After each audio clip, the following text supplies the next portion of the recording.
Thanks for staying with us here on The Real Story. As the situation escalates, death toll rises, and violence consumes Gaza and southern Israel in this now war, there are a lot of questions and a lot of unknown and a lot of fear. Here to help us answer a lot of these questions that you might have, Professor Jeremy Pressman, Director of UConn's Middle East Studies, as well as a political science teacher. Jeremy, thank you so much for being here.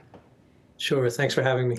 So this is obviously a very nuanced situation, this conflict, much bigger and longer than the sudden military operation sparking what's now a war. But let's start with this. What is Hamas and why did they attack Israel now? Hamas is a Palestinian organization. It's an Islamist organization, meaning that it wants to bring Islam into politics and sort of merge the two. Depending on your perspective, Hamas is a militant organization, a resistance organization, or as the United States and Israel would describe it, a terrorist organization. It's existed as a formal organization since 1988, and it's been sort of in charge of Gaza since 2007.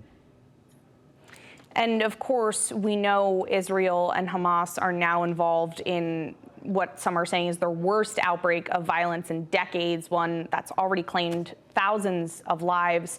But, you know, a lot of people have been trying to recognize as well the historic violence against Palestine. You said Hamas is obviously a Palestinian organization, you know, but people are speaking out, of course, against the recent violence from Hamas against Israelis. I think there's maybe a lot of confusion for some people. How would you really distinguish what's happening now versus what's maybe happened over the past few decades?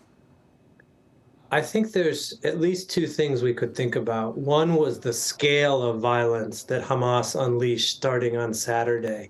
It's unprecedented that Hamas killed over 1,000 Israelis, many of them civilians, many of them, it appears, in quite brutal ways. So that's the first thing, is the scale of Hamas's killing of Israelis was different.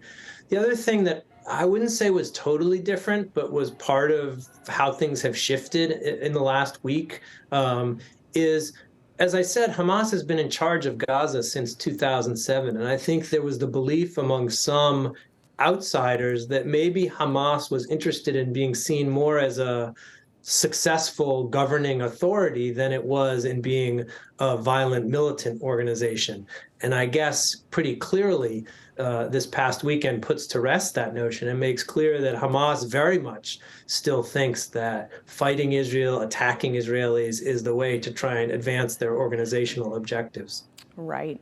And as you've noted, now much of this conflict has been focused in and around Gaza. For those who don't know, what is Gaza? And can you tell us a little bit more about the makeup of that region and what conflict has looked like there?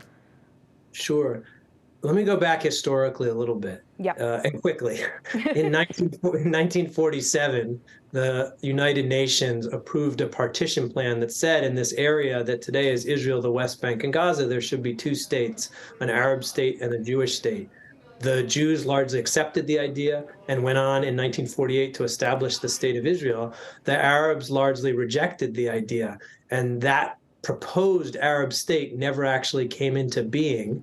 And in addition to Israel that was established in 1948, there were these two leftover, if you want to call them, it's not the best word, but pieces of territory, the West Bank, which is the larger of the two and sits between today Israel and Jordan and is under Israeli occupation, and the Gaza Strip, which is a densely populated coastal enclave on the Mediterranean Sea that sits tightly between Israel and Egypt.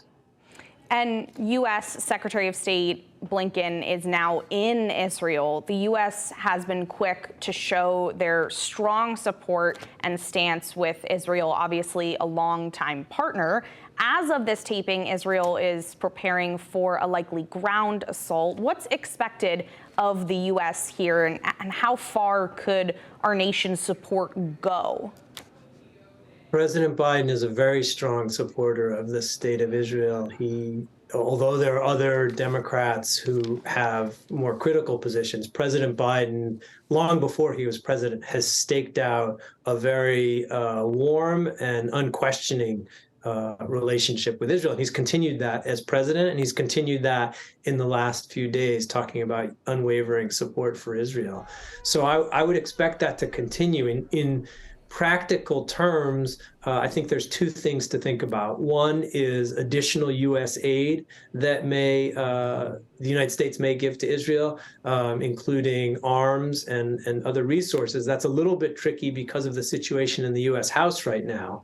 Until the speaker question is addressed, the U.S. House can't participate. But I would assume the president has a fair amount of resources at his disposal that he can make some of that happen even before Congress can act. The other thing is about time. As Israel bombs Gaza, as many Palestinians, civilians are killed, it's possible that world opinion starts to turn against Israel and to create more pressure to end the Israeli bombing campaign, or if a ground invasion starts, to limit the nature of the ground invasion. And what position the United States takes on that, and the timing, and how much advice to give Israel that, maybe now it's time to stop the military operation, is very important. Thus far, the U.S. signals are that the U.S. will give Israel a lot of leeway on military operations, and I guess we just want to be watching if that changes at all. Yeah, absolutely. Definitely a lot of questions there about what the future could look like here.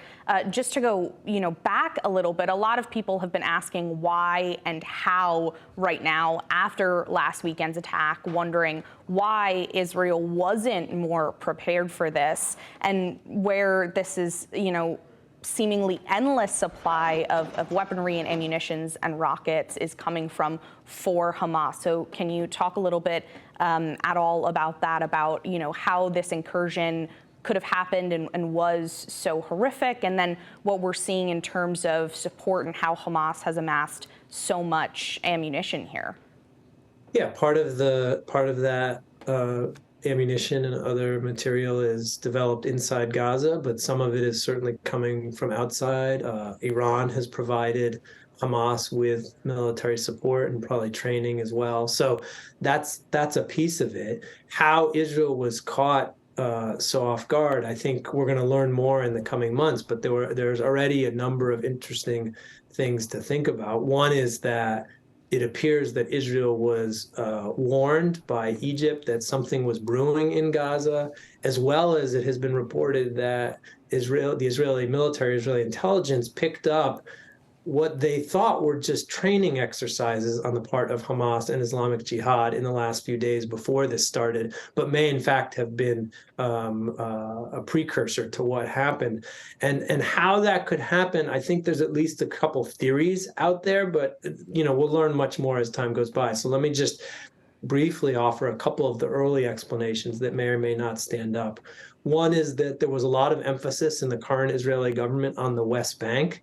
And so it's possible that Israel was paying more attention to the West Bank. Reports that Israel had moved some more military forces to the West Bank, and maybe hadn't had as many around Gaza as they had in the past, or as they needed, clearly. That's one piece of it. So maybe a focus on the West Bank, or as they would call it, Judea and Samaria and the settlements there, and less of a focus on security around Gaza. The other thing that Israelis often talk about, and as your viewers may know, we've just passed the 50th anniversary of the 1973 Arab-Israeli War, or what Israelis call the Yom Kippur War, because Egypt and Syria attacked on the Jewish Day of Atonement. And one of the lessons from that war was about something called, in Israel, what they call the concept.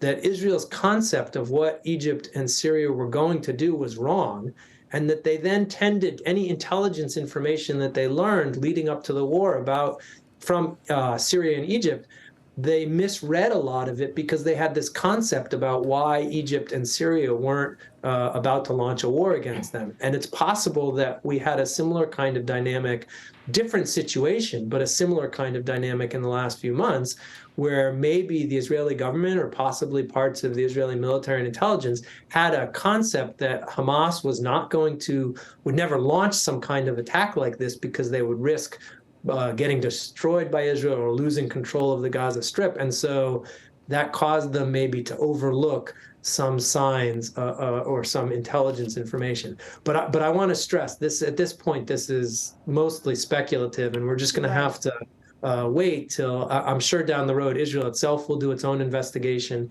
and many others will look at it as well. Well, unfortunately, we're almost out of time here, Jeremy, but really quickly, if people want to know more, and obviously as they should continue to educate themselves on this situation as it continues, what are some quick recommendations for people if they want to try and learn more? The Israeli press has a lot of English news sites. Haaretz, Times of Israel are two examples. There's not a lot of Palestinian press sites in English, but Al Jazeera does cover a lot of it. The Council on Foreign Relations, based in the United States, has a section of their website called CFR Education, and they post a lot of resources, not just about this conflict, but about a lot of different foreign affairs issues. But certainly for people interested in learning about the Israeli-Palestinian question, they've posted resources as well. And let me lastly say that one book that I've found helpful, and I think a lot of my students have found helpful over the years, for people who want a nonfiction book, but that's about not just the history, but about like two individual families, is a book called The Lemon Tree by Sandy Tolan. And that's one way people might get into some of the history, but also from a personal perspective. Well, thank you so much for being with us here, Jeremy. We really appreciate it. Thanks for having me on. Of course. Well, that does it for us here on The Real Story. But if you want to watch these segments again, you can head to fox61.com or download the Fox 61 app and watch The Real Story every Sunday at 10 a.m. right here on Fox 61 or streaming on Fox 61 Plus. Have a great morning.